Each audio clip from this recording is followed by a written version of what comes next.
Okay, I'm going to set this.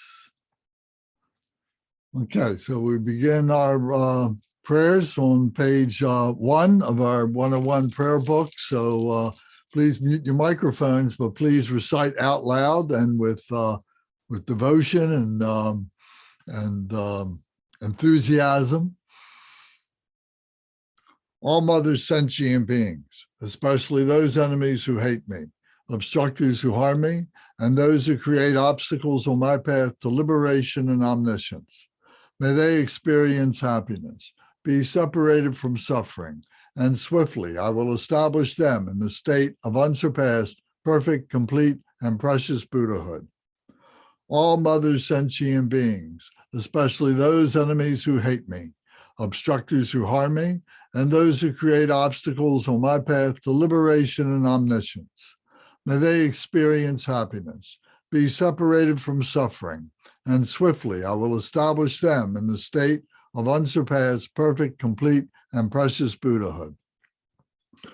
O dagla dangwa jepe dra no pa jepe ge tar pa dang tam she ken pe bar du jo par je pa tam she ki so jepe manam ka dam yam pe sem chen tam she de wa dang den Dug now dang drel nor du la na me pa yang dag pa zog pe zhang zhu brin po she to pa ja. Thus, until I achieve enlightenment, I perform virtuous deeds with body, speech, and mind. Until death, I perform virtuous deeds with body, speech, and mind. From now until this time tomorrow, I perform virtuous deeds with body, speech, and mind. O de she du sang ma ge gi bar du lu na gi sam ge wa la ko. Ma she bar du lu na gi sam ge wa la ko. Du de ring ne song te ni ma sang ta sam gi bar du lu na gi sam ge wa la ko. We take refuge in the kind root and lineage lamas. We take refuge in the deities of the mandalas of the yidams. We take refuge in all the exalted Buddhas. We take refuge in the perfect Dharma. We take refuge in the excellent order of the Sanghas. We take refuge in all the noble Dakas, Dakinis, and Dharma guardians, possessors of the eye of wisdom. We take refuge in the kind root and lineage lamas. We take refuge in the deities of the mandalas of the yidams. We take refuge in all the exalted Buddhas. We take refuge in the perfect Dharma. We take refuge in the excellent order of the Sanghas. We take refuge in all the noble Dakas, Dakinis, and Dharma guardians, possessors of the eye of wisdom. Om Drin Sa Sa Wa Dangur Par Je Pe Pao Dan La Ma Dampa Nam La Kab Su Chi O Ye Dam Kil Gorgi La Sok Nam La Kab Su Chi O Sangye Chom Den De Nam La Kab Su Chi O Dam Pe Cho Nam La Kab Su Chi O Pa Pe Ge Dun Nam La Kab Su Chi O Pa Wo Ka Jo Cho Kyon Me Song Yes She Gi Chang Dang Dem Pa Nam La Kab Su Chi O. Until I attain the heart of enlightenment, I take refuge in all the Buddhas. I take refuge in the Dharma and likewise in the assembly of the Bodhisattvas. As the previous Buddhas embraced the enlightened mind and progressed on the Bodhisattva's path, I too, for the benefit of all sentient beings, give birth to bodhicitta and apply myself to accomplish the stages of the path. Until I attain the heart of enlightenment, I take refuge in all the Buddhas. I take refuge in the Dharma and likewise in the assembly of the Bodhisattvas. As the previous Buddhas embraced the enlightened mind and progressed on the Bodhisattva's path, I too, for the benefit of all sentient beings, give birth to bodhicitta and apply myself to accomplish the stages of the path. Om Shang Shub Ning Por Chi Ki Ba Sangye Nam La Kap Su Chi Chodang Shang Shub Sampa Yi Soklang De Shin Kap Su Chi Jitar Nongi De Shegi Shang Shub Tugni Ke Padang Shang Shub Sampe La Pala De Dagrim Shin Ne Patar De Shindro La Pandandu Shang Shub Samni Ke Gishing De Shindu Ni La Pala Rempa Shindu La Pajio. In the Buddha, the Dharma, and the Sangha most excellent, I take refuge until enlightenment is reached.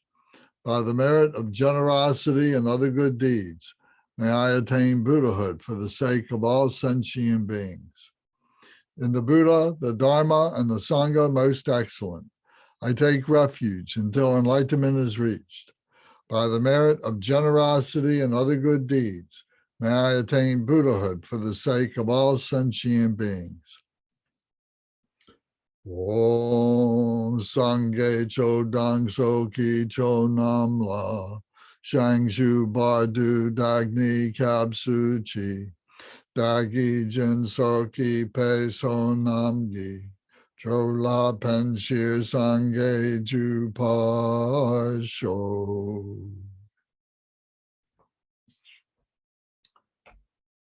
May all mother sentient beings, boundless as the sky, have happiness and the causes of happiness.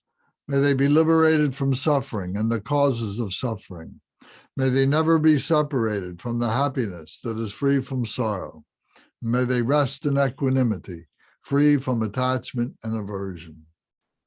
May all mother sentient beings, boundless as the sky, have happiness and the causes of happiness. May they be liberated from suffering and the causes of suffering. May they never be separated from the happiness that is free from sorrow. May they rest in equanimity, free from attachment and aversion. Om Manam Ka Dam Yam Pe Sem Chen Tam She De Wa Dang De Wei Gur Dang Dem Par Jor Chi Dug Now Dang Da Now Gi Gu Dang Dra Wa Jor Chi Dug Now Me Pe De Wa Dang Mi Dra Wa Jor Chi Ne Ring Shak Dang Ni Dang Dra Wei Tang Nam La Ne Pa Jor Chi.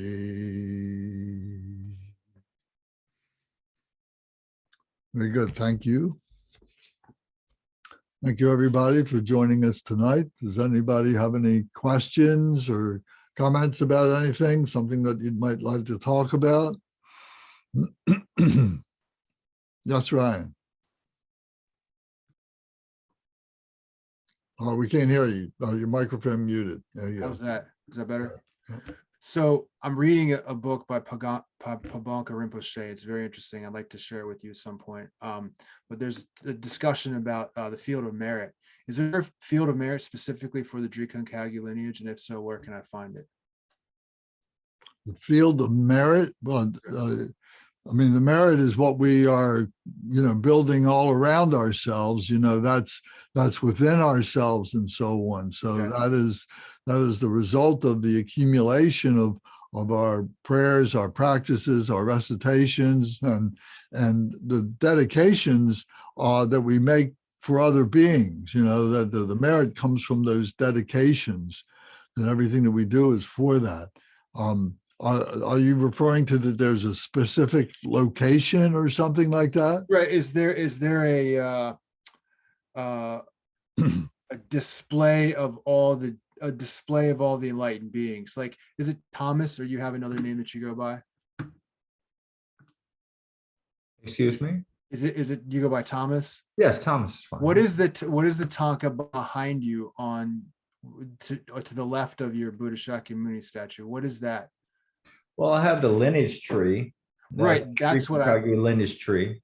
That's what I mean. That's a wish fulfilling tree. Okay. Uh-huh. Where can I get the Kagu lineage tree? Well, those are the Kagu lineage trees.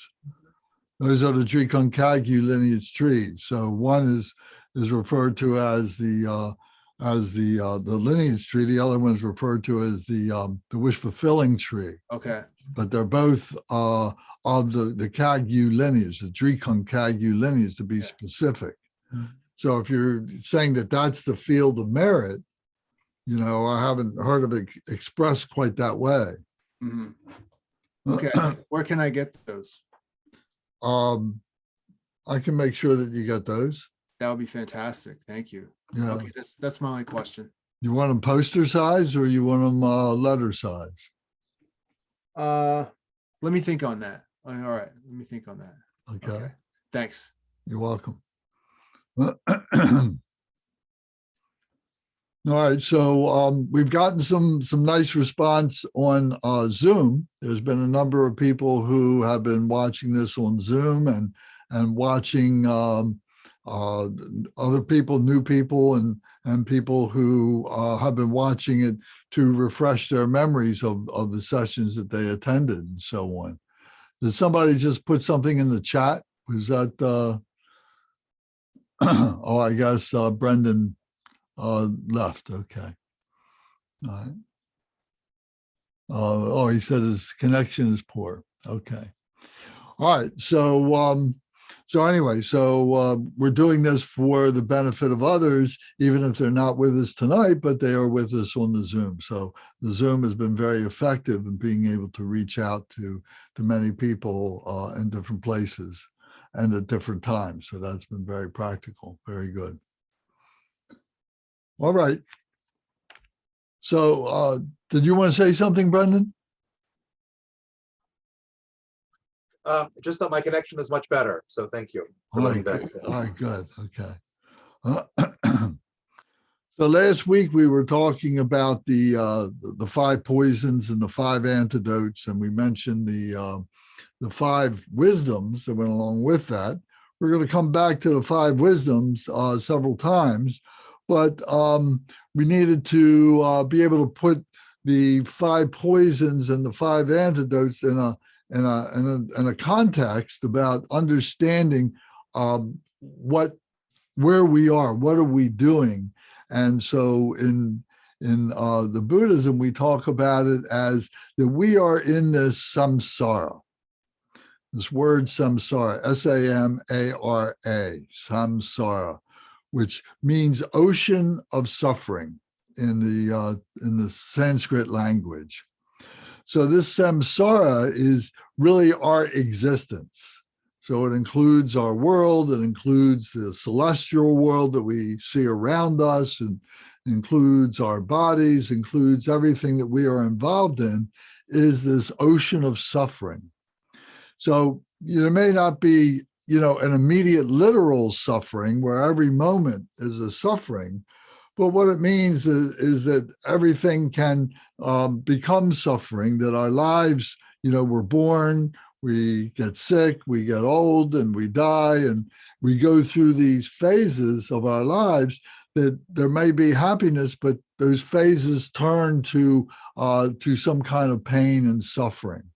So recognizing that and recognizing that the cause of these are these 5 basic poisons gives us reason to want to understand this cyclic rebirth that we are part of. We talk about our reincarnation. We talk about being born over and over again.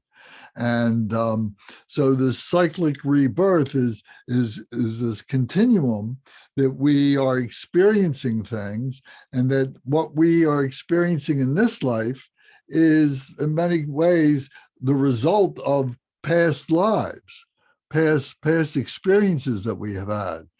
So I would say that we're all pretty fortunate that we have this really good life that we do, living in the land that we live in, being able to have the jobs that we have, being able to have the level of intelligence and being able to work in either business or in schools or wherever to be able to earn a good living. We're very fortunate.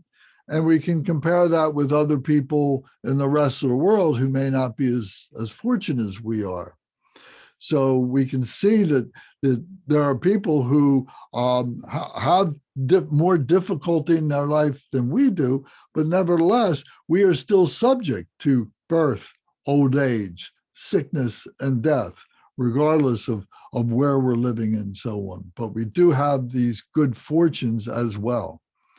So the other side of samsara is nirvana. Nirvana is expressed as the transformation into another mode. Nirvana is another Sanskrit word, and it means this transformation, this going from samsara into something that is transcendent of samsara. So one very popular illustration we use to be able to illustrate this, to be able to understand this, is we say that samsara, this ocean of suffering, is this big pond or this big ocean. And at the bottom of this big pond, this big ocean, are all these defilements, all these matter that has fallen into the bottom of this pond, into this ocean, and has become decayed material and so on. And we wouldn't want to go into that pond, and we wouldn't want to pick it up, the bottom, and rub it all over our bodies. It's got lots of filth and contamination and bacteria and so on like that. So it's not something that we would regard as very pleasant. But in that filth, seeds fall, and these seeds fall and they find nutrition in all this stuff that is at the bottom of this pond or the bottom of this ocean. And in the right conditions, those seeds begin to germinate. They begin to open up and stems begin to come out of them. And the stems rise up through the body of water and come to the surface of the water and break the surface of the water. And then from that comes a beautiful flower. So I'm talking about the lotus flower, the Padma flower, which is characteristic of purity. So this purity is emergent, comes from those defilements that are in the bottom of that body of water. So the body of water is like samsara, is this ocean of suffering, full of defilements, full of filth, full of contamination and so on. But yet there are these seeds that are nourished by those defilements that come and break the surface. When they break the surface and this beautiful lotus flower emerges, begins to blossom and so on, we use that as a symbol for nirvana.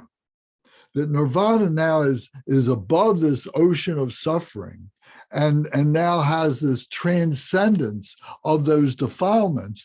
And the flower, the lotus flower, is gloriously being displayed in this nirvana.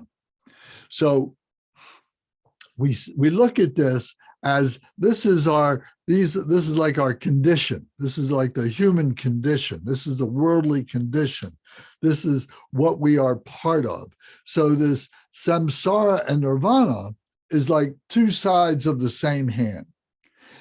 It is a duality. We are dualistic beings. We do live in a dualistic world. So samsara is one side and the other side is nirvana. And we look at this dualism as being temporary. It's not permanent. This is a condition of this world, of our lives, of our being and so on, that it is temporary. So this nirvana, we may attain this nirvana, but we're not perfected in this nirvana, and we can very easily slip back into samsara. We can very easily slip back into the ocean of suffering. But because we have been able to get to this temporary transformation, this temporary transcendence of nirvana, at least once, it speaks to us and says, well, we can get there again. So we may have slipped back into samsara, but we engage back in the process of using the antidotes of what our defilements are to be able to work our way back to this nirvana. And hopefully over time, we're able to stabilize that. And then we're able to be able to liberate ourselves entirely from this dualism, from this dualistic life, from this human life. Is what we speak of liberation, is what we talk about as being able to be liberated from being a human being, from this human world. So explaining it this way in just a few minutes like this is very simplistic, but it sets the stage for us to be able to have many more conversations with many more illustrations and many more points of refuge and points of reference. So we enter into this conversation with that in mind. So we say that this liberation, this being able to transcend samsara, so whether it's in nirvana or be able to go to a permanent nirvana, is what we say is being enlightened, as being entering into Buddhahood, is becoming non-conceptual. Because what we find is that in this dualistic world and so on, we're operating as human beings, and part of our being human beings is we have this mind. And this mind is what is observing all of this and processing all of this and trying to make some kind of sense out of this and some kind of logic out of this and some kind of a code of living that we can use to be able to attain the nirvana that we're looking for and be able to stabilize that and be able to become liberated and so on. So the 5 poisons that we talked about last week is part of that process, saying that these defilements are built up of these emotions, and these emotions are based on these 5 poisons. So if you remember, they were ignorance, desire, hatred, jealousy and envy, and greed or pride. So those 5 make up all these many different defilements that we have. We talked about the 84,000 emotions. So they could be defined as these defilements, the results of these defilements and so on. So each one of those poisons had an antidote to it. So it's through the Dharma that we are learning this, and we're learning the antidotes to these defilements, to these poisons, so that we can liberate ourselves, at least temporarily, to attain some sense, some experience of what we might call nirvana. You know, the sense that we have overcome, at least temporarily while we're sitting here on this cushion, we've been able to transcend that suffering. So part of our work is to engage in study and contemplation and ultimate meditation to help us to be able to attain that experience of the nirvana. The nirvana doesn't come to us just from intellectual investigation. We may be opening a door to that or opening up a window to that, but being able to truly cross over into that and to abide in that is a pretty remote proposition. It would be very difficult to do unless maybe we did have the karmic seeds to be able to do that, or we had prepared ourselves for that before, and now it's a matter of refreshing ourselves and being able to go back into that nirvanic kind of attitude, that nirvanic state of mind, something like that. So a hallmark of what this samsara and nirvana is, samsara means conceptual, is everything is conceptual within our mind. The non-conceptual is the nirvana, when we can leave the conceptual behind, we can transcend the conceptual and get to the point of mind where things are non-conceptual, where we don't think of things, thoughts just come and go. We're not holding on to thoughts. The thoughts that we hold on to would be these samsaric thoughts. In nirvana, there's a no thought. So it takes a great deal of effort, a great deal of work, a great deal of stabilization to be able to maintain that. So to approach this understanding, we must use our conceptual minds and to examine what it is that's binding us, what's holding us here. And then eventually we can cut our attachments to those bindings. So the bindings are our ignorance, the 5 poisons that we've already mentioned, and also the aversions, and also the jealousies and so on, those 5 poisons. So all of them are contributing to our being bound up in this conceptual life and so on. So what we're trying to do is, if our true nature is like this diamond here, that has many, many aspects to it, this diamond here is being covered up. If this diamond is our true nature, and being able to abide in our true nature is to abide in the nirvana, in this transcendence of suffering, this leaving suffering behind. So we might call this absolute nature. So we talk about samsara and nirvana as being temporary, but if we can become stable within that, then we can, and stable in the absolute nature, in our true nature, we call that the absolute. So that's the enlightenment, that's the Buddhahood. And that's very difficult to obtain. And to expect that we're going to be able to do that in a single lifetime, for many of us, for most of us, is unreal. But at the same time, it doesn't stop us from learning about that, from working at that, and being able to get glimpses of this true nature through our practices and through our meditations and so on.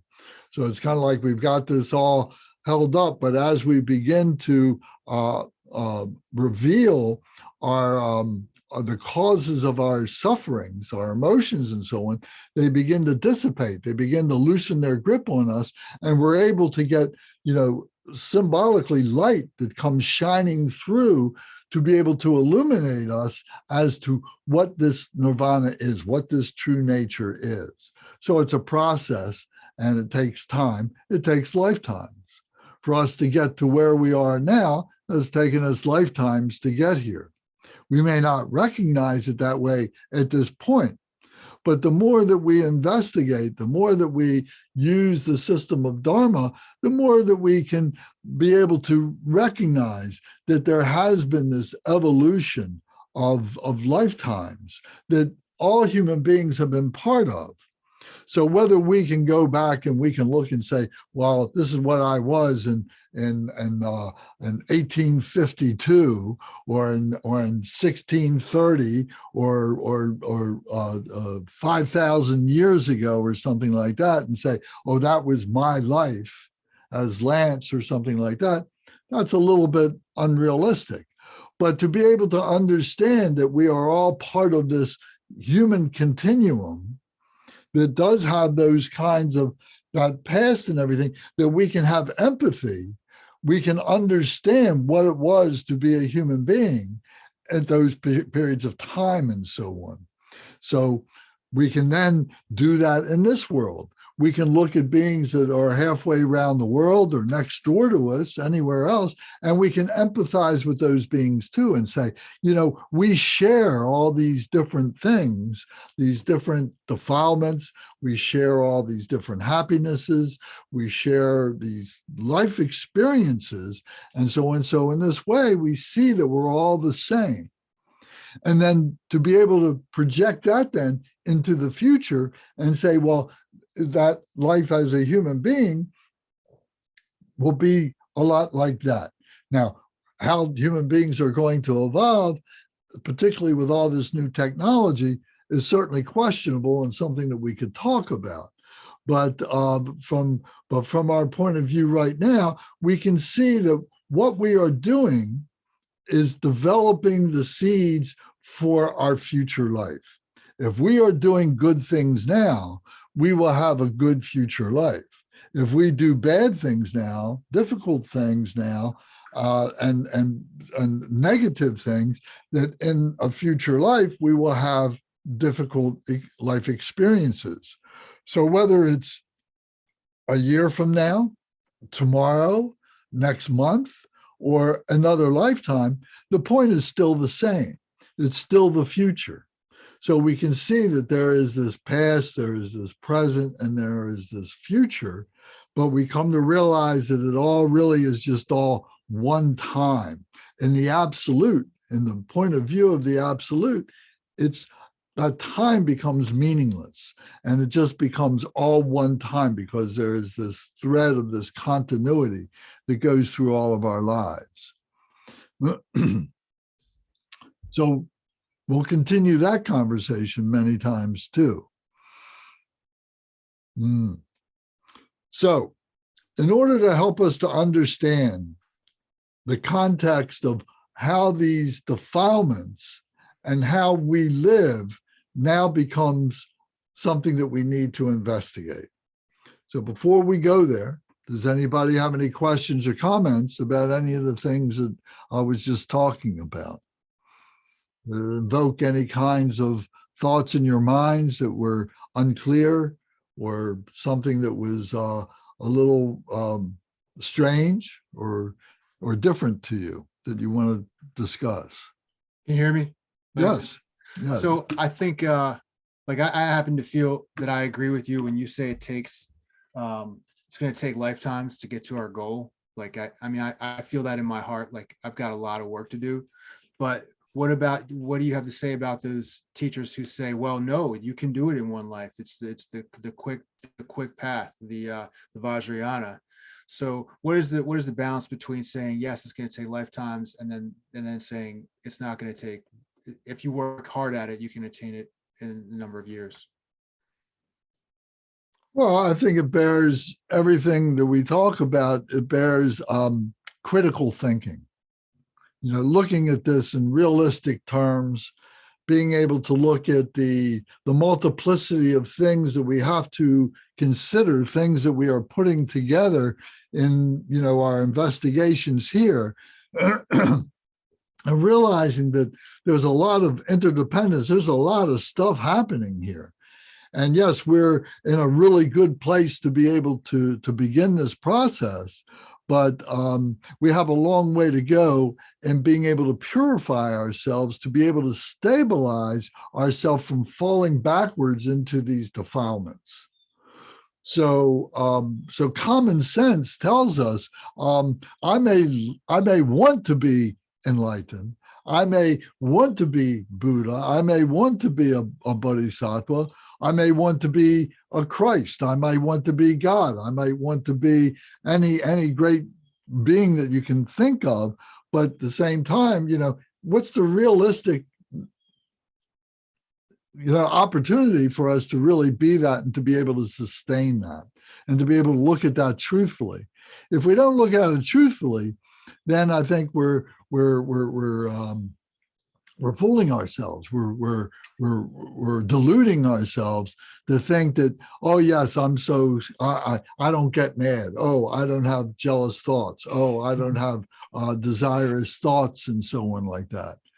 because as we define, what purity is, that we transcend what it is to be a human being. The nature of being a human being is to be in this samsara. So it means to be able to use being a human being as the experience vehicle to be able to understand these things and be able to transcend that. How many dimensions do you think there are? Do you think there's only these 3 dimensions that we live in? Do you think that there's other dimensions? So all this speaks to the idea that we have to have experience in all these different things. So right now we're learning the academics of these things, but we also need to be able to practice that which transcends, gets our humanness to transcend our humanness, which is the meditation. So at the end of, or midway through this talk tonight, we're going to look at what a meditation practice is. We're going to explore, we're going to try that and be able to build on that and use that at home and so on, and see how we can begin that transcendent process. So I hope that explains things a little bit. That's great. It's a work in progress. Thank you. Okay. Anybody else have any thoughts that they want to bring up? Okay. So we need to go back and if you took notes last time, that's great. If you didn't, I just want to put up this, I'll put up this little spreadsheet here, which gives us which talks about the 5 poisons right over here on the left side. And then in the middle were the antidotes of these 5 poisons. And then the wisdom was over here. For right now, we're not going to get too much involved with that. We're going to concentrate on the poisons and the antidotes. So if we live a desirous life that is attached to many things, what does that result in? Likewise, if we live a life full of hatred and anger, how does that manifest? If we live in a jealous life and full of envy, how does that manifest? How does a greedy life full of pride, how does that manifest? And an ignorant life full of delusion, how does that manifest? So we can say generally that it manifests as samsara, this ocean of suffering. But the cleverness of the Buddhism, the genius of the Buddha, and the masters that came after the Buddha who attained enlightenment themselves, was able to elucidate a system of mindfulness that helps us to visualize what it is to be a human being in all of its different permutations. So what we call this is the psychophysical drama of being a human being. The psychophysical drama. So psycho means, the mind, and the physical, of course, relates to the body. So how does this manifest? What does this do? So if we are desirous, we can visualize. Well, let me put it this way. When we were talking about the Buddha a couple of weeks ago, and we talked about that he went into his samadhi when he says, I'm going to attain enlightenment tonight. And he goes and sits underneath the tree and he goes into his meditation, into his samadhi. And then this demon rises up. So this first demon that rises up was this big, powerful, very authoritative, with this big, powerful voice that was very engaging, very compelling. and was telling Siddhartha at the time that he could be this great being, he could be this great king, he could be the leader of many, many people. And all he had to do, all Siddhartha had to do was to follow this great demon as being this. This demon now was symbolic of his desire, of his attack. Excuse me, I mixed that up. Of his ignorance. The demon was trying to say that Siddhartha needed to be a king, and that his father and his family wanted him to be a king, and so on, wanted him to be a leader. So he was telling him that because of his desire that he could do this. Siddhartha said, oh no, I'm not interested in that, because I saw all of the manipulation, all the things that would go down into the court of the kingdom that was very manipulative, very full of lies, full of delusions and so on, and that he wasn't interested in that. And so that he told the demon to get behind him. So the demon disappeared. So that was the demon of attachments and desire. I keep saying that. Of ignorance. That was the demon of ignorance. The next demon that came up was the demon who had great power, and he had lightning coming out of his fingertips, and he had fire coming out of his mouth and his nose, and he had fire coming out of his eyes and so on. And this demon had great power of like a militaristic kind of a power. And he says, oh, Siddhartha, why are you sitting here? You could be doing these great things. You could be laying waste all these surrounding kingdoms, and they could become yours. And Siddhartha remembered that brings a great deal of pain, this hatred and this anger that's necessary to muster all that together. And he told that demon to get behind him. He wasn't interested in doing that. And the demon disappeared. And then finally, the last demon came up, and the demon there were the dancing girls. And the dancing girls were very, very beautiful, very voluptuous, and we're trying to get him to follow them in their pleasure. And so he recognized that as being the desires that he saw that was happening in the palace when he was young, and the attendants that were taking care of him and so on, and how they were kind of jealous and envious of each other because of their pleasures to have with the prince and like that. So there were these symbolic figures that were being used to illustrate these emotions. There were the dancing girls, there was this big militaristic figure, there was this other figure who had this great ability with this great voice, compelling to get people to follow them, and so on. So we use these illustrations, these symbolic representations to help us to understand these things. So the wisdom of being able to do this 2,600 years ago, or even 1,000 years ago, 2,000 years ago, was to create this body of understanding, these illustrated, these pictures that help us to do that. So if we can use this here is called the wheel of existence. So this is the wheel of samsara.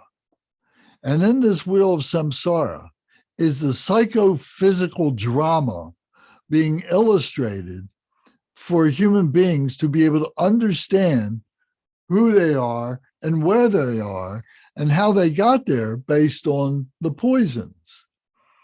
So we call this the 6 human realms.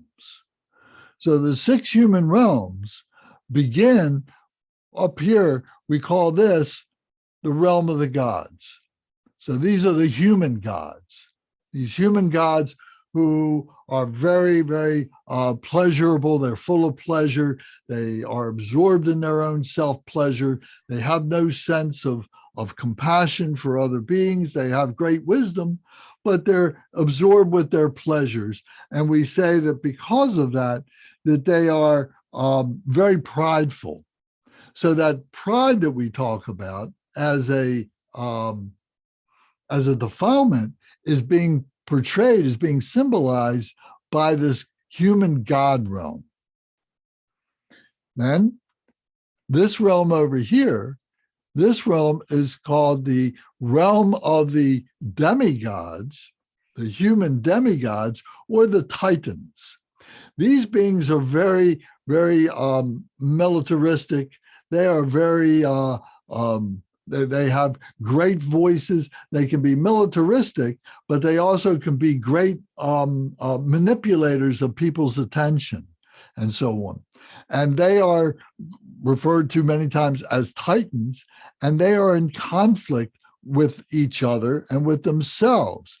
So we say that they are jealous. These are the jealous gods, and they're jealous of the human gods here who have great adoration by beings. So the pridefulness there, these beings are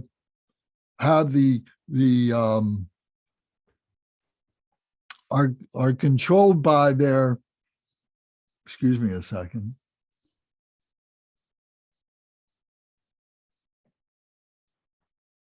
By their jealousies. They're being controlled by their jealousies. So sometimes they might be pictured as green reptiles, sometimes nagas, sometimes these wisdom beings. So they are conflicting with themselves. Then over here, this is the human realm, and this human realm, this is the realm of desire, where and attachments. This is where we want to have things. We want to have our physical life and so on. So this is the human realm here. So these three realms are called the three higher realms. So here we have desire. Here we have pridefulness, and here we have jealousy and envy. These three in the higher realms. In the three lower realms, we have the hell realm at the very bottom. And the hell realm is the result of great hatred and anger. So remember, this is the psychophysical drama of being a human being. Human beings who think they are gods, human beings who think they are titans, human beings who think that they are human beings and be able to be selfish with that, to be happy, to be satisfied with that. So that we're going to come back to that because all this falls into the human being category. But here are the human beings who are full of hate and full of anger. And because of their hate and anger, they wind up with the demon of the suffering of themselves. And sometimes, when we get angry, it's like this demon overtakes ourselves. And we can relate to it in that way, that human demon that causes us to be angry in such a way that we can do great harm to ourselves and to other beings. This realm over here, this is called the hungry ghost realm. And this hungry ghost realm is the realm of greedy beings. We get here through our greedy emotions. And these beings are insatiable. They are always, they never have enough to satisfy their physical needs. They never have enough to satisfy their intellectual needs or their emotional needs. And they're depicted as being big, rotund beings with very little mouths and very long, thin necks. And they can never satisfy their hunger and their thirst because of their physical restrictions. But this is just symbolic of their emotions, which are restricting them from ever being satisfied. So these are called the hungry ghosts, these beings right here. And these are These are like apparitions. Over here on this other side is the animal realm, human animals. So all this is human. The human hell, the human demons, the human ghosts that are never satisfied, the human animals who are tortured or who are here because of their ignorance. The ignorance of not being able to change anything, the ignorance of being enslaved, the ignorance of not being able to escape being hunted by other beings and eaten, and that they are always looking for food themselves and so on. So they are enslaved in this animal realm of not knowing who they are, what is around them. They can't make any changes to what they do and so on. So there are human beings who all they do is think about is their animal nature. How hungry am I? How much I want to procreate, how much I need to save myself, how much I need to be able to kill others, to eat, and so on. That's all that they are consumed with. So we can see that these emotions now are tied up in, or illustrated rather, in this wheel of existence. So pride is with the gods. The Titans is conflict or jealousy. Jealousy. The humans is desire, is attachment. The animals is ignorance. The hell beings is hatred and anger. And the hungry ghost is greediness. So this is figuratively, symbolically, this is where we wind up, where we are. So we can look at ourselves, we can look at our lives and say, well, yes, maybe not now, but maybe much younger, I felt like I was in a hell situation and these demons were causing me in this hell. Or maybe it was this hungry ghost that I was being tortured by, this miserliness, by this insatiability that I had, or that I was being led around by my animal instincts when I was a teenager. And all I could think about was making love and finding, relationships with people and things like that, strictly because I was horny and that's all I wanted to do. And so we can relate to this in these terms. And maybe we ourselves may not have had all these desires, all these attributes, these pridefulnesses, but maybe we know people who were. Maybe in the God realm, the human gods, maybe we met teachers or people who are professional doctors or lawyers or whatever, professional people who went through a great deal of training to get where they are and who had no compassion for others and they weren't willing to help other beings through their wisdom. They didn't have the ability to be compassionate, to be able to do that. So they were like on ivory towers is the example I always think of, that they were in the ivory towers. I think of college professors sometimes who might have been like this. They had great knowledge, but they didn't have the compassion. They didn't have the want to be able to help beings. They'd rather just stay in their ivory tower in the universities, and live that kind of a life.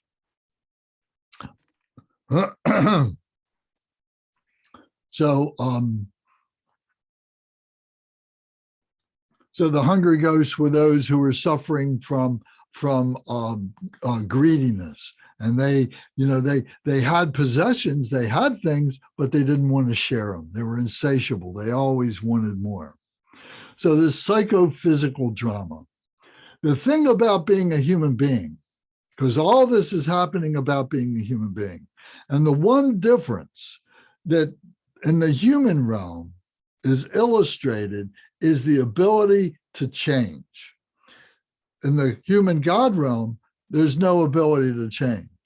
In the demigod realm or the Titan realm, there's no ability to change. In the animal realm, there's no ability to change. In the hungry ghost realm, there's no ability to change. In the hell realm, there's no ability to change. It's only as a human being that we're able to change, that we're able to complete ourselves, to see ourselves in these 6 realms, to be able to understand the psychophysical drama and be able to make the necessary adjustments in our lives to complete ourselves as a human being. If we can do that, it's like, it's like being sick with an illness and you go to a doctor and the doctor examines you and so on and puts you through all these tests and so on, and is be able to ascertain what the cause of your illness is. So more than just treating the symptoms, the doctor is able to treat the cause, to cut you off from the cause of that disease so you heal and you're able to become a healthy person again. So a human being can do that, can heal themselves of their illness of being a human being. And then when we're able to do that, we're able to transcend, we're able to liberate, we're able to move to a higher, or I'm using that word as a means to be able to leave this dimension, if you will, and be able to go to other dimensions. Maybe this is a testing ground where we live. This samsara is a proving ground for who we are, what we are, and how we can transcend this and leave this behind to go to yet another level that for us as human beings is non-conceptual. We don't understand what that is because we're locked into our 3 dimensions. We're locked into being a human being. Anybody got any questions or comments about this?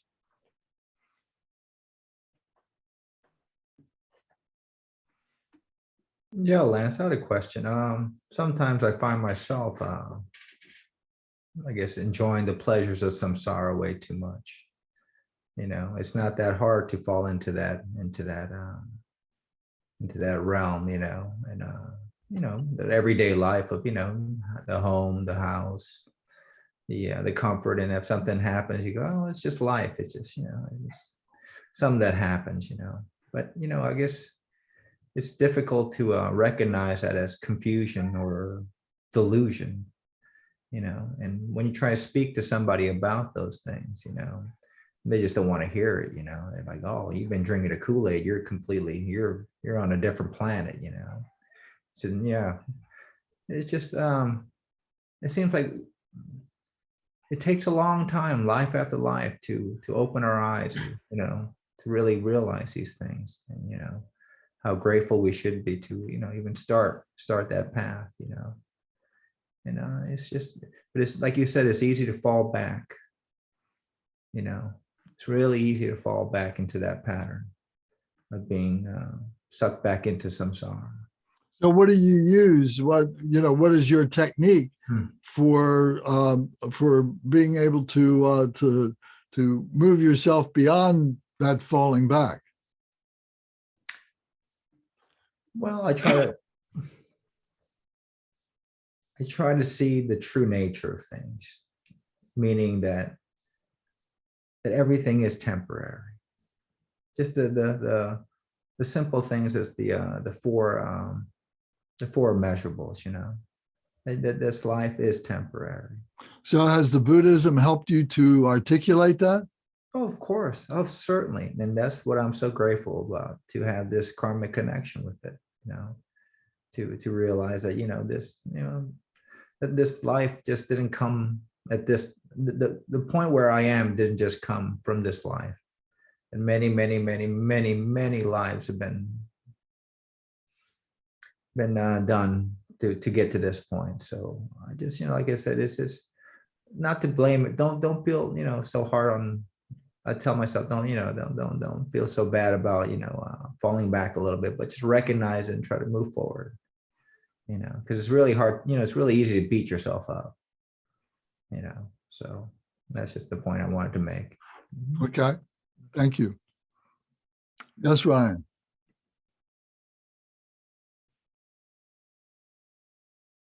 Your microphone. There you All go. right, there you go. You make some good points. The one thing I do is I've heard it's been said, if you can do something about it, don't worry about it. If you can't do anything about it, don't worry about it. You know, that's what I always think about. Like, that helps me get through my foibles.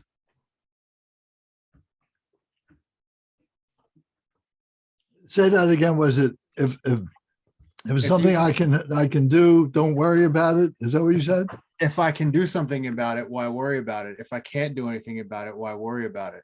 So in either case, don't worry about it. Right. Don't worry about it. Okay. I heard that along the way. It stuck with me. Okay. Alfred E. Newman would say, don't worry, be happy. Yeah, right. Bobby McFerrin and Alfred E. Newman. Mayor Baba said that also. Oh, yeah. Okay. Yes, be happy. Brandon, did you want to say something? I do, but my internet is so terrible tonight, I fear you won't be able to hear me. But I'll just say that I love what Thomas had to say. It's the first noble truth that brought me to Buddhism. And I thought that was very well put, what Thomas had to say tonight. It's just, I mean, so many things that I had pursued in my life, professional sports and women and drink, and they don't make you happy. And they don't make you happy, and you think they will, but they don't. And I remember few months ago, Lance, you said so many of us middle-aged men come to the path because we figure that out, and that really resonated with me. Right, and excuse me, but Zara might say it's men that is the problem too. Men and women, I don't mean. So let's not forget that. Absolutely, thank you for that. Yes, men and women, very much so. Yes, Ryan. No, I was just saying that's right on. Yeah. Yeah, so can you see that there's a system that we're developing here, that we're using, of being able to understand who we are, and so it becomes our diagnostic tool, so that we can create a medicine that overcomes our illnesses, our defilements, and so that we can leave ourselves being a human being. I mean, is there anybody here who thinks, and I'd love to talk about it, if you think that being a human being is the greatest thing that's possible, and we're satisfied being a human being?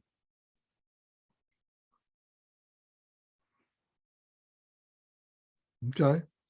I hope it's not the greatest thing. Yeah, so and when we see all these space films, and we see all these photos that are being put up on the internet, we see we're such a small part of what all this stuff is and everything, and to think that we're capable of being the masters of all this is pretty outrageous. And to be able to see ourselves humbly and saying, well, maybe it's something that's way beyond our comprehension, and to be able to accept that, and then to be able to abide as being a human being within the confines of this planet, but not get caught up in the attachments and the aversions and the jealousies. We can have these emotions. It's perfectly natural as human beings to have these emotions. But what becomes the problem is our obsession with these emotions. That's where the problem becomes, where the demons take over. The demons within ourselves. But can we be a satisfied human being who's not subject to the worst cases of being of living as a human being? So living an enlightened life. So realizing that as a human being, we are awakened. We have that awakenedness with us, but it's blocked up. We have that enlightenment within us, but it's blocked up. And it's blocked up with these emotions, with these demons. So by recognizing them, applying the antidotes, we can reveal our true nature, which is to be happy, which is to be kind, which is to be loving and compassionate and joyous, and a sense of balance, sameness between us all, and so on. That's what's there. That's the real stuff. That's what we're trying to get to. So this is a system to help us to do that. All right, we're going to talk more about this wheel, the wheel of existence, what I was just showing you, because it's a very good tool to be able to examine the human condition. So we're going to come back to that many times.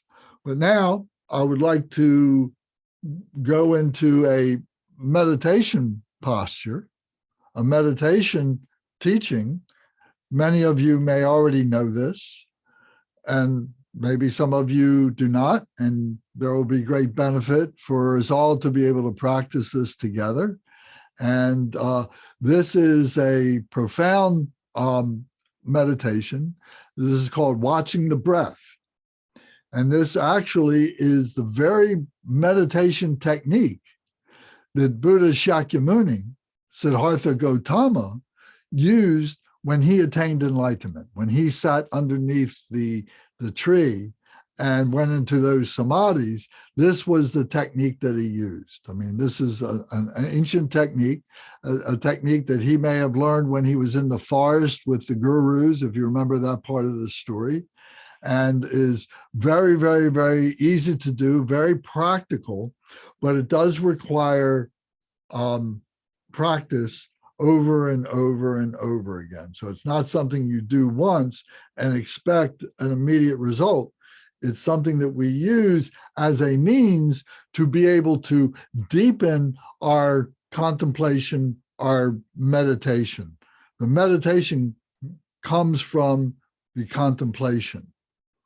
So if everybody can sit on the edge of their seat, if they're sitting on a cushion on the floor, the edge of the cushion, their legs are crossed. If you're sitting on a chair, if you can sit on the edge of the chair, if it's possible, if you have any kind of a back issue or something like that, and you need to rely on the back of the chair, then use that by all means, but keep your back straight as much as you can is the idea. And then to have your feet, if you're sitting on a chair, your feet can be crossed but at the ankles, or maybe they can be, the knees are together and the feet are together, but in a relaxed position, not in a real rigid position, but a firm position. If you're sitting on the floor, it's easier to sit cross-legged and you're in a balanced position. Your back is straight. That's the most important aspect of these body positions. And your hands, the classic meditation position is your left hand is the palm is up like this, and your right hand is lying in your left hand, and the two thumbs are touching like this. And it's 4 inches below your navel, your abdomen.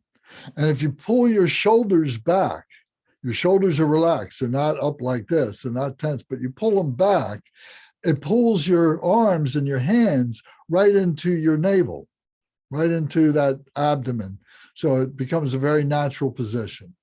If it's more comfortable for you to have your hands open and maybe resting on your knees is fine. If you have to have your hands a little bit lower in your lap, that's fine too. Whatever helps you. But to begin with this, if you can adopt this position, you'll find that this classic meditation position is very, very helpful in being able to establish a proper meditation experience. So now our back is straight, shoulders back, hands at our abdomen, and our head is downward just a little bit. Our neck is forward just a little bit. Our chin is tucked in just a little bit. So the idea here is our face is like a noble horse, either a stallion or a mare, but a noble horse has a long face and so on, and just down and not rigid, just firm, just relaxed. And the eyes can be open or closed. But it's better in the beginning time to have your eyes closed so you have less distractions. But if you do open your eyes, it's just down in the direction of your nose, looking down maybe 3 or 4 feet in front of you, not looking at anything specific, just a gaze, not a stare, just a gaze. And your eyes are just, partially open. Excuse me, they're not wide open. But if you close your eyes, then you can just rest peacefully and so on like that. But if you need to open your eyes, you do it in that way as a gaze. And the last thing is that your tongue is on the roof of your mouth behind your front teeth. So this keeps your mouth moist. And if you are breathing through your mouth, it will keep your mouth moist and keep it from drying out. So this is called the 7-point posture of Varanchana. And Varanchana is a very important meditation Buddha that we will talk about one day going forward. But he's the oldest of the meditational Buddhas. So this is the teaching that he gave, the 7-point posture of Varanchana. So we're sitting like this, and then we're going to breathe in through both nostrils at the same time. So if you have problem breathing in with your nostrils, you can breathe in through your mouth, and we're going to exhale through our nostrils as well. So if you have trouble with that, you need to exhale through your mouth, that'll be fine. But if you can do it through your nose, is better. So we're going to breathe in, and we're going to breathe in very deeply down to our navel, actually 4 inches below our navel. Our chest is going to remain neutral. We're not going to be expanding the chest. We're expanding the abdomen. So our belly button is coming out. So when we do that, when we allow our belly button, our abdomen to come out, it pulls down on the diaphragm, which is attached to the lungs. And as the diaphragm pulls down, it opens up the lungs. So it's literally sucking the air in to our lungs. And then we're going to hold that breath. And then we exhale by squeezing, contracting the abdomen, pushing against the diaphragm, which pushes against the lungs and forces all that air in our lungs out through our nostrils. And then we hold that breath. And then we breathe back in through our nostrils again, expanding our belly and so on, and continuing this over and over again until we get to a period of stability in this practice. So please follow me. I will give you instructions. So just stay relaxed but firm. Your body firm. Close your eyes if you can. And we breathe in through both nostrils, expanding the belly. We hold that breath.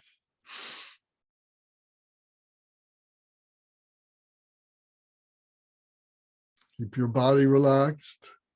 And then exhale through both nostrils, squeeze the abdomen, pushes that stale negative air out. And we hold that vacant, empty breath. And watch our body, keep our back straight. And we hold that breath. Now breathe in again through both nostrils, expanding the abdomen. White, fresh, clean, pure air coming in.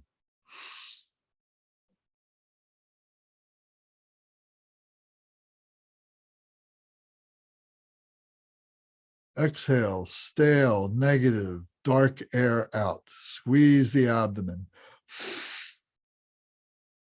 Hold the breath.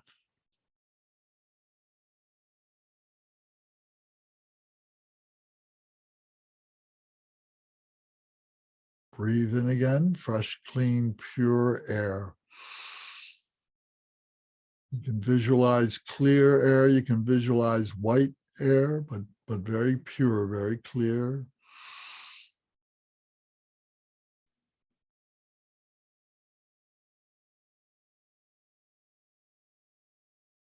Exhale, stale, negative, dark air out. Hold the breath. That's number 2.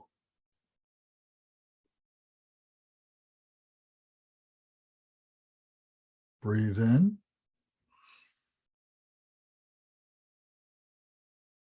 Hold it.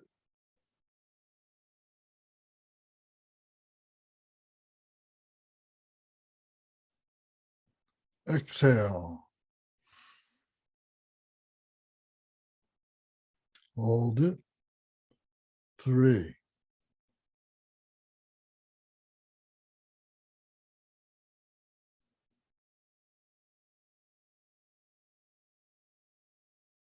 Breathe in. Fresh, clean, pure white air.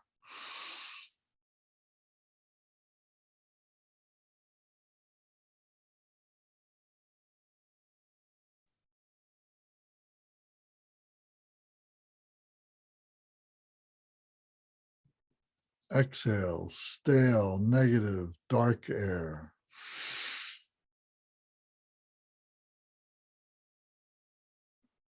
Number 4.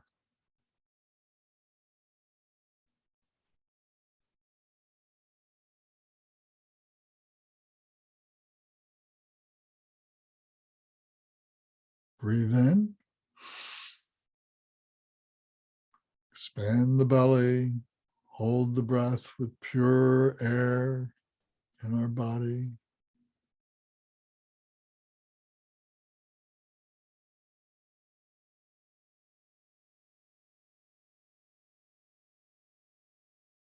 Exhale. Stale negative air going out. 5.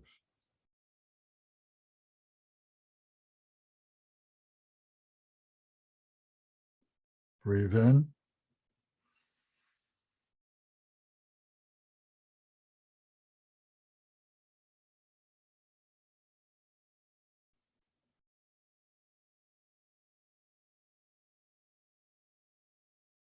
Exhale.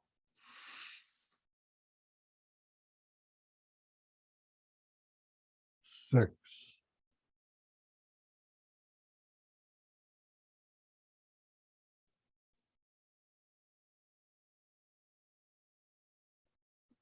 In.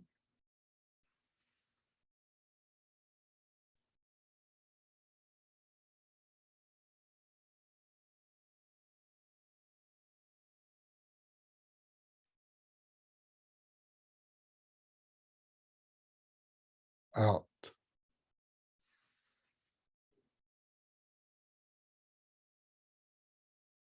7.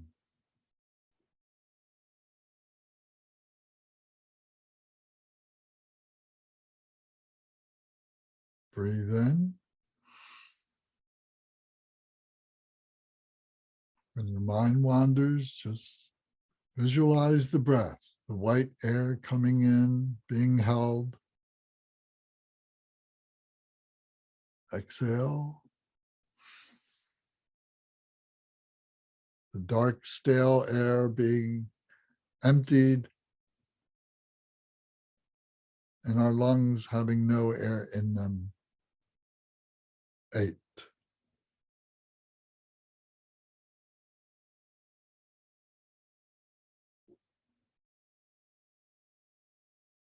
Breathe in.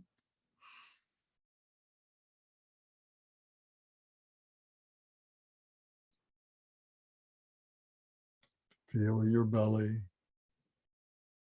expanded.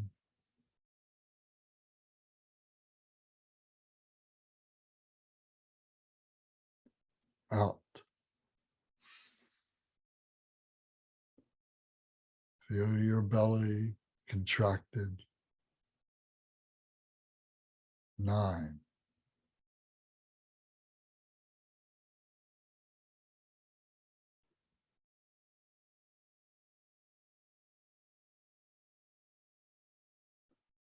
Breathe in.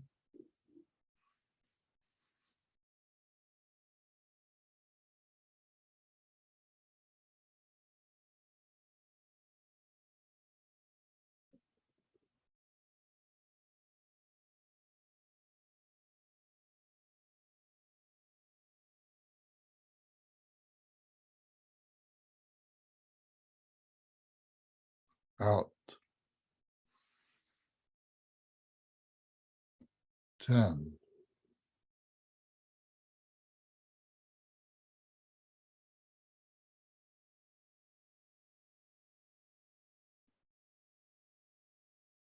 Breathe in.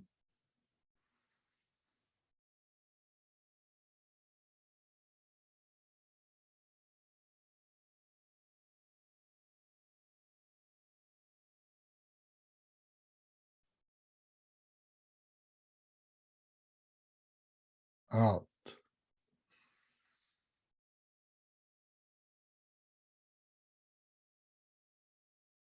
11.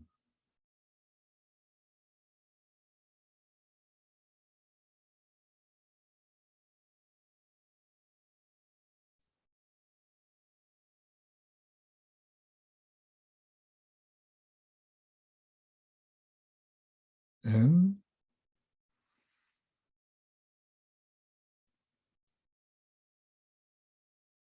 Check your body, keep your back straight, keep yourself firm but relaxed.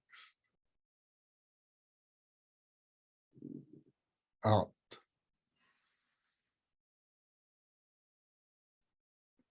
12.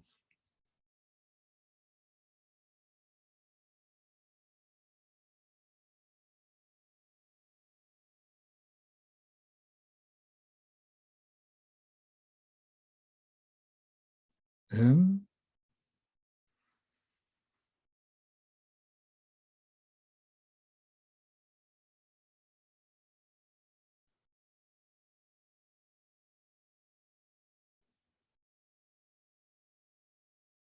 Out.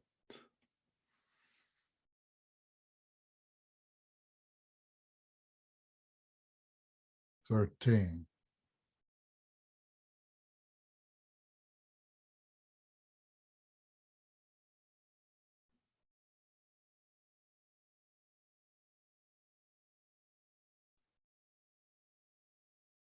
In.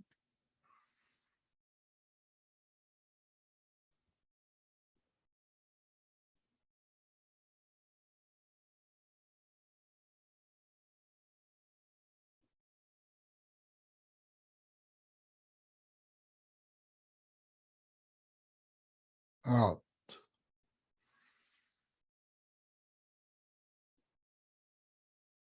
15.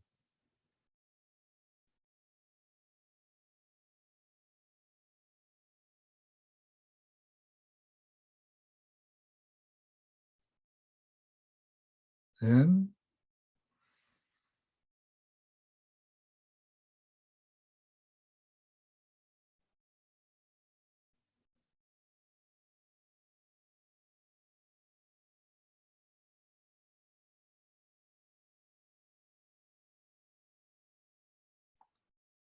Out.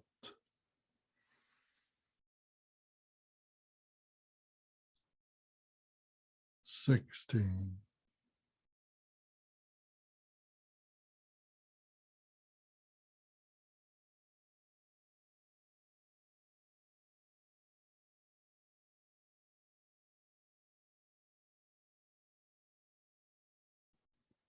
In.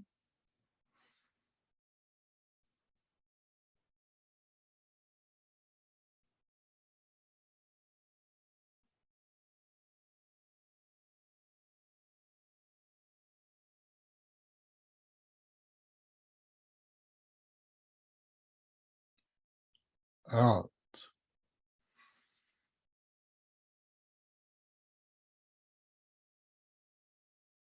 17.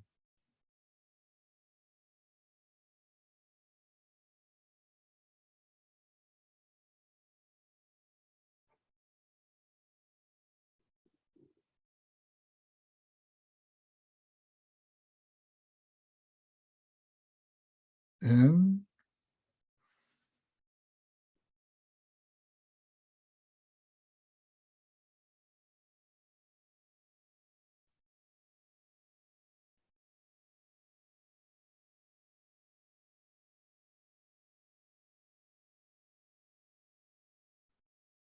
Out.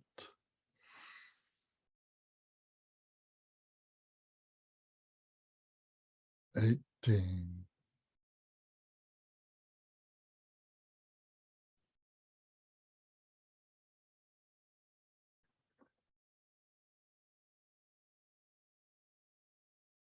In.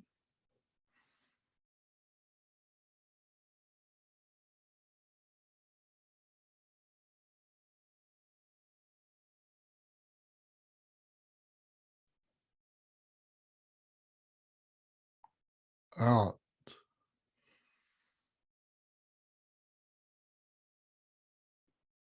19.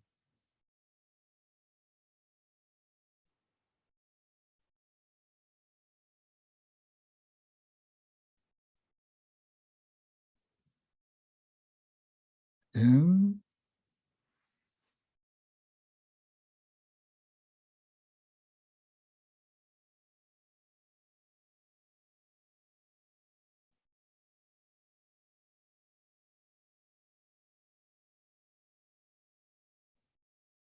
Out.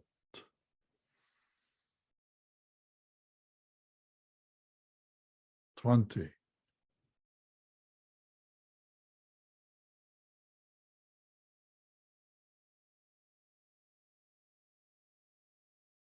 Breathe in very deeply.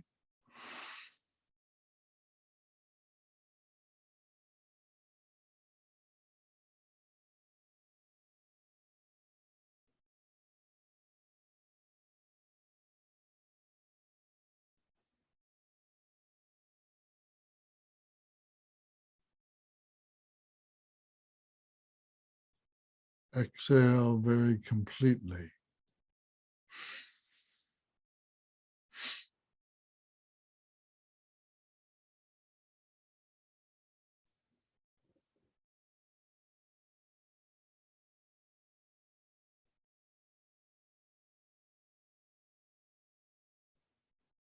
Stay in the meditation position with your eyes closed. Breathe at your own pace.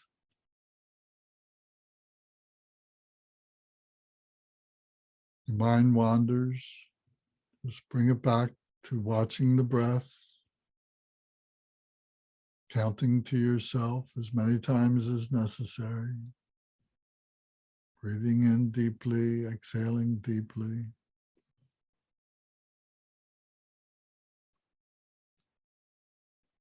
Now we'll do a short meditation.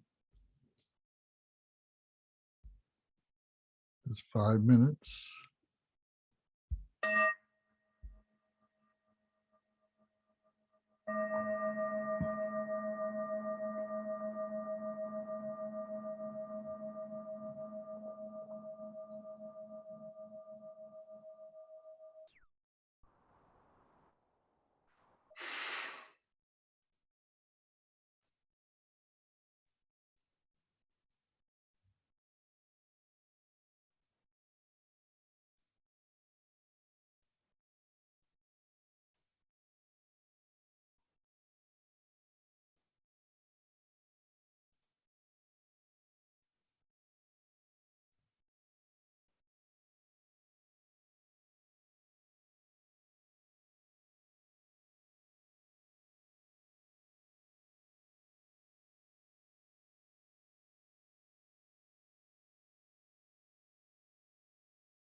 Take a deep breath and hold it.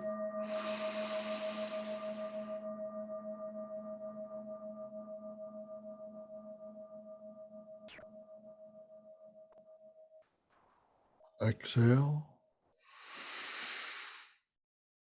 Hold it.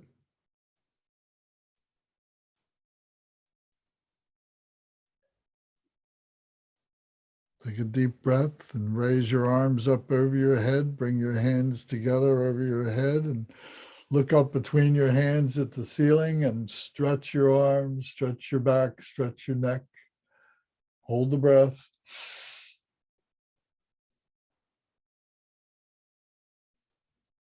Exhale, release your arms, keep your eyes neutral.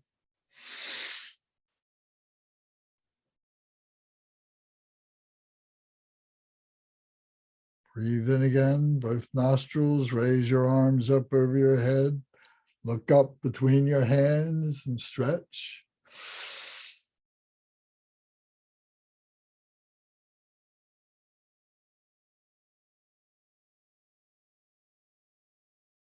Relax, let your arms come down, breathe, hold the breath.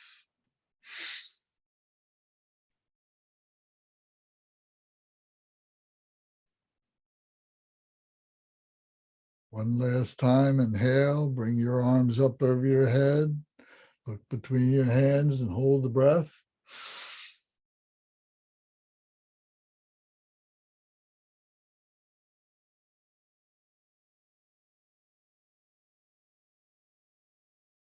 Exhale, release your arms.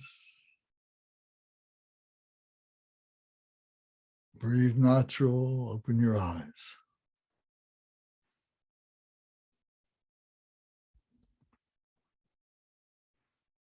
Okay.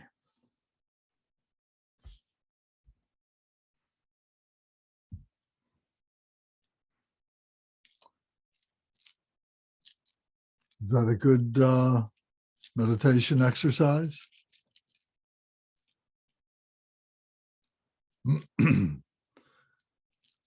Does anybody have a practice that they do like that?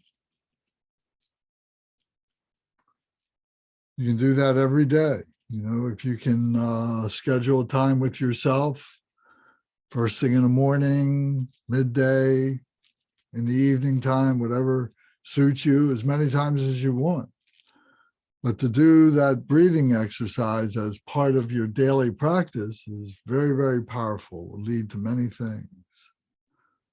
You can read opening prayers, just do the watching the breath, and then conclude with the dedication prayers.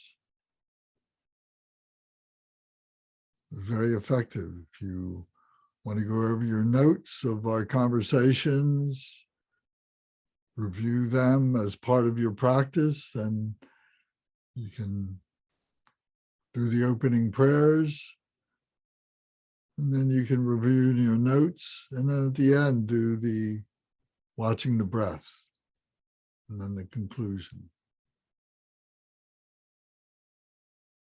But establishing a daily practice is very important.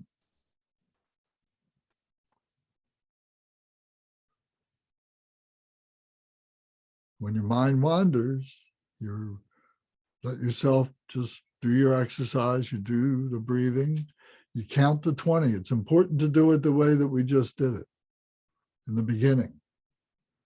You're conditioning your body, you're conditioning your mind, and you're opening up your heart. So it's important to follow the instructions until it becomes second nature to you. So in the beginning,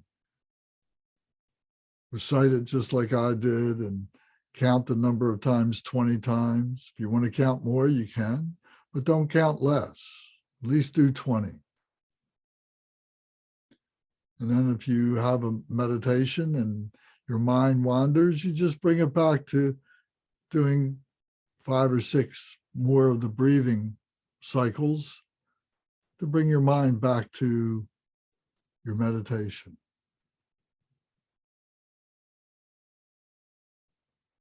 whatever it takes.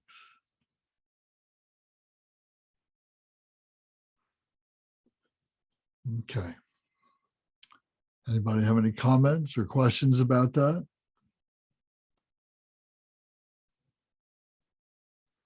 Okay. Jason, have you done a practice like that before? Have you done that breathing exercise before? No, I have not. Did you find it helpful? Yes, I think so. Brendan, how about you? I read a lot in terms of Buddhism, but I'm a supreme novice in terms of meditation. So this is helpful. I found when I let my back a little bit and stopped focusing on so much my back hurting and just focusing on the breathing, that was helpful to me. Good. Yeah, do whatever is necessary to adjust your body so you're not feeling any discomfort or pain. You know, if your legs are cramping or whatever, you know, you don't have to force yourself to have that kind of pain. But just find a comfortable position. And I know Gary and Zara and Tom have been through this many times before. One thing I'll mention is when you're sitting, if you haven't done this before, you know, we're sitting on our lower hips, and our hips, the lower part of our hips, the pelvis, has what we call sit bones, two sit bones. They're little pointed protrusions of the pelvis. And when we find those sit bones and we're sitting on the cushion on the edge of our seat, whether it's a chair or it's a cushion, we find those sit bones and our weight is really on those bones rather than on the fleshy part of our legs, our thighs, or our butts.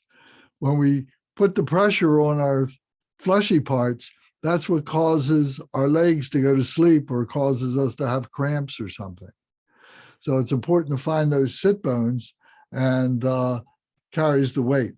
So it may take a time or two to get comfortable with that, to recognize that, but that's how we do it.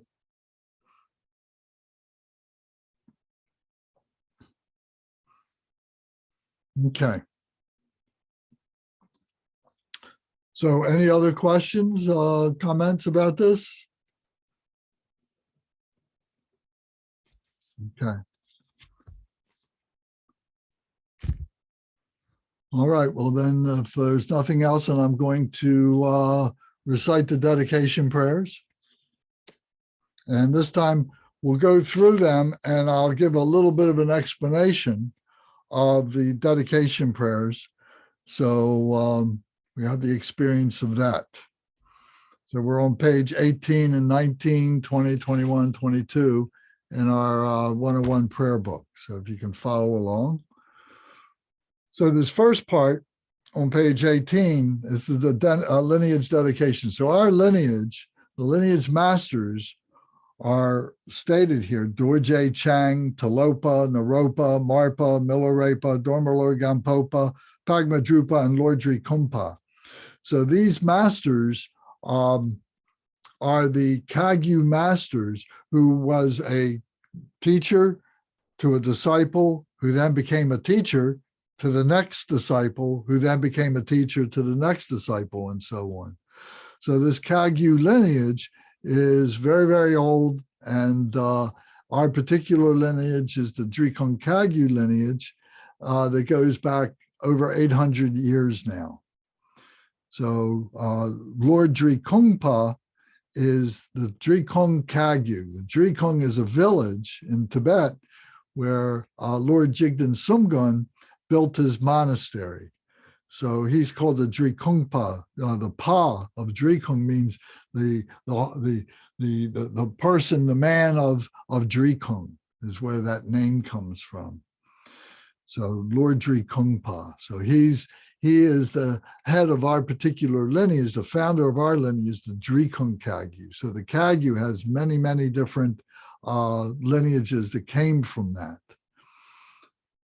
So we recite their names.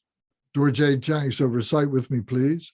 Dorje Chang, Talopa, Naropa, Marpa, Milarepa, Dorma Lord Gampopa, Pagma Drupa, and Lord Drekonkagu.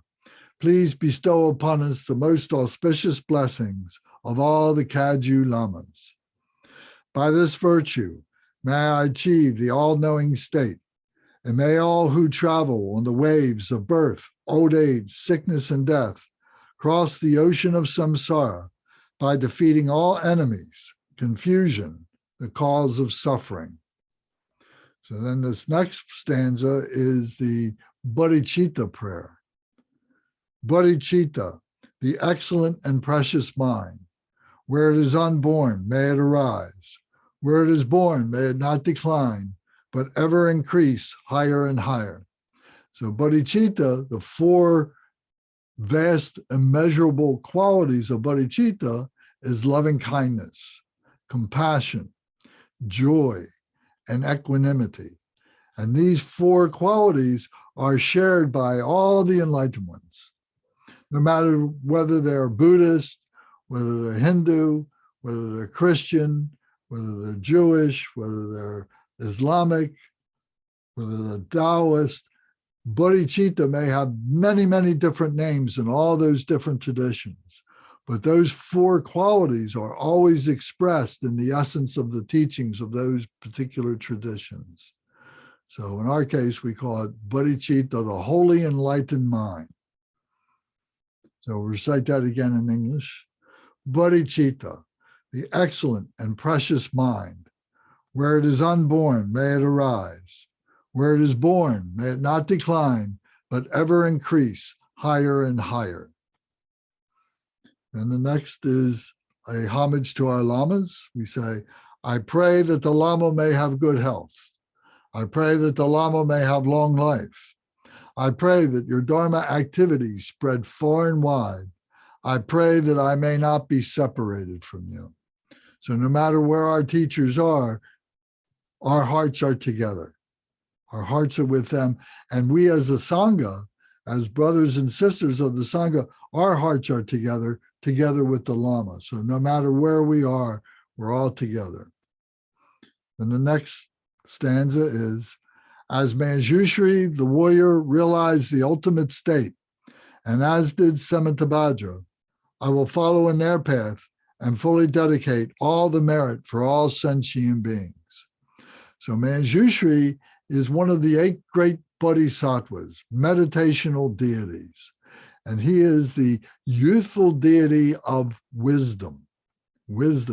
So as a youth who is going to school and learning many different things about life and how to do things and so on, Manjushri is accumulating all these teachings, all these wisdoms and so on. And so he is like a warrior against or trying to overcome the confusions, the suffering of life. So he's a warrior against illness, the illness of not being pure, of being contaminated.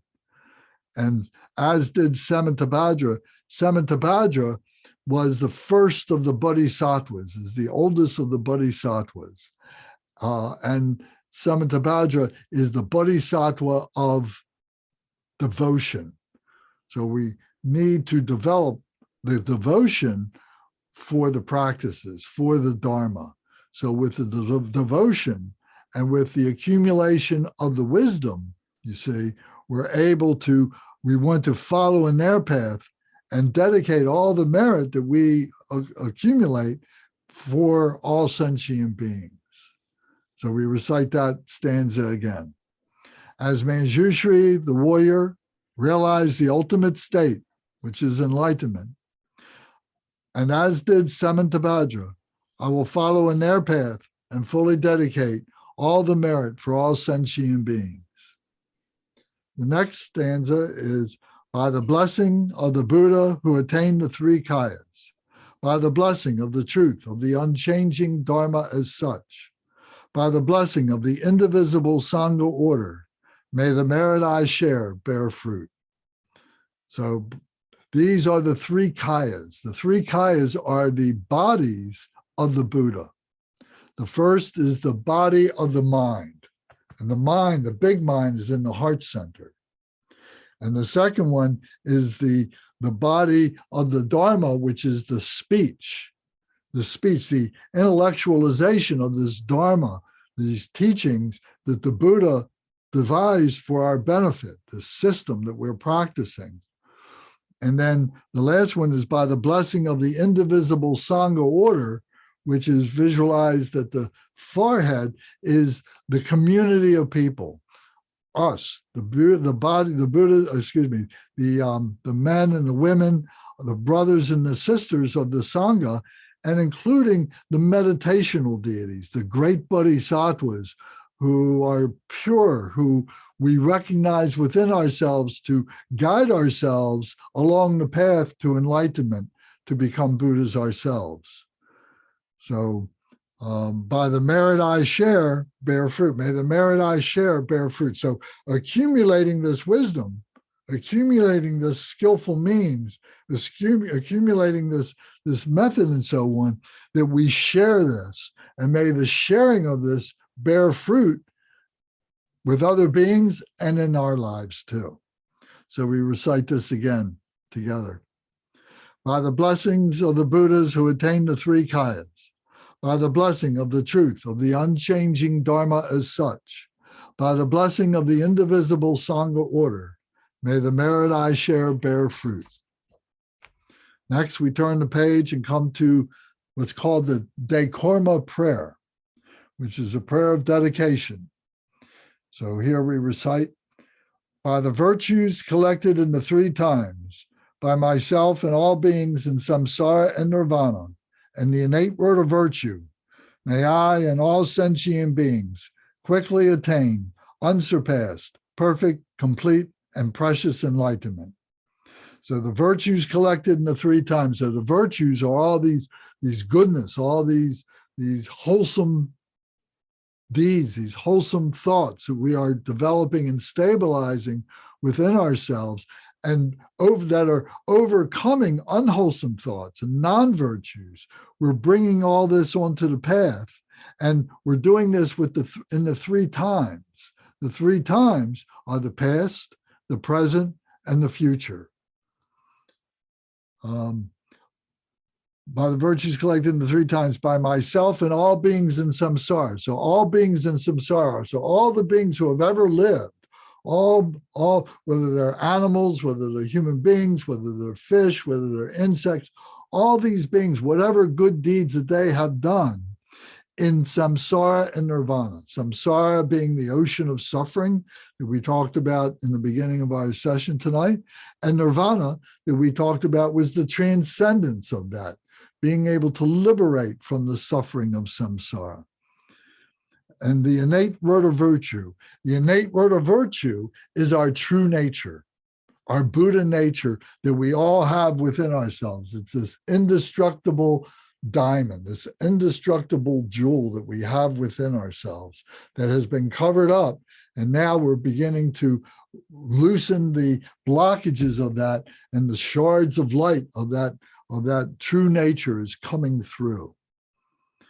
And it says, may I and all sentient beings quickly attain unsurpassed, perfect, complete, and precious enlightenment.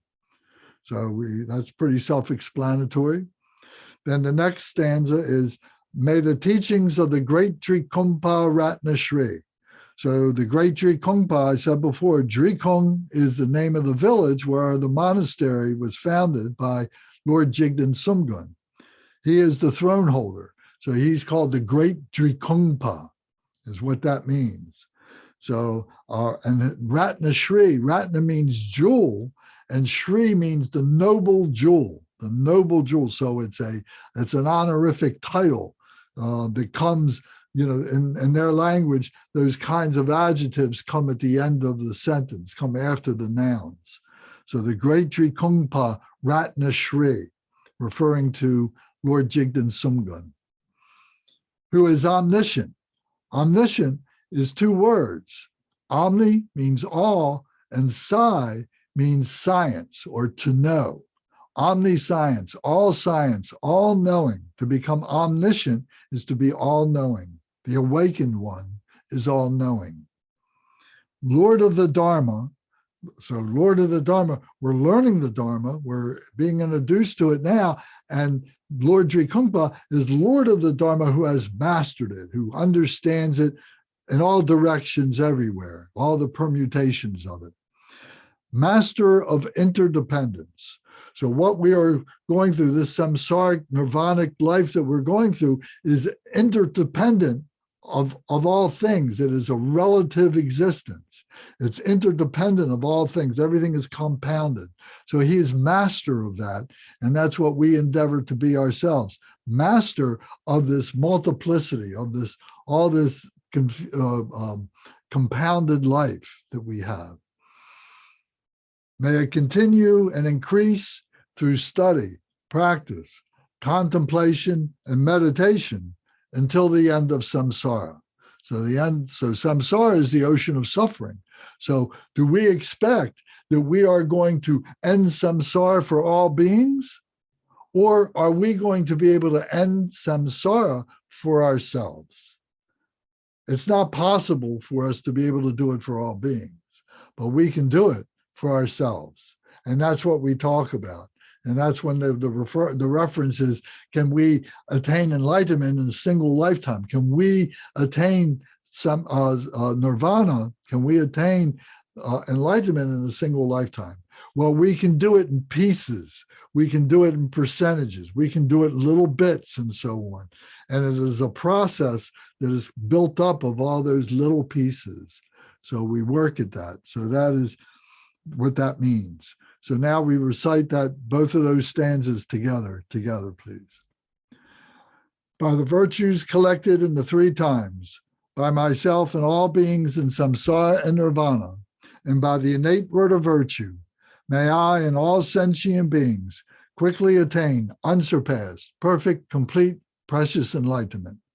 May the teachings of the great Drekonkagu Lineage, who is omniscient, Lord of the Dharma, Master of interdependence, continue and increase through study, practice, contemplation, and meditation until the end of samsara. Om, Ah, Hum. Om, Ah, Hum. Om, Ah, Hum. May my body, speech, and mind become inseparable with the body, speech, and mind of all the enlightened ones for the benefit of all sentient beings. So thank you all very much. Thank you. Thank you, sir. You're welcome. So next week we'll continue, and we'll have more talk and maybe some more practice. So anybody have any? Thank you, Lance. You're welcome. Anybody have any thoughts or questions you want to discuss? I'll be here for a few minutes. I'll be glad to talk with you. I'm going to turn off the recording now.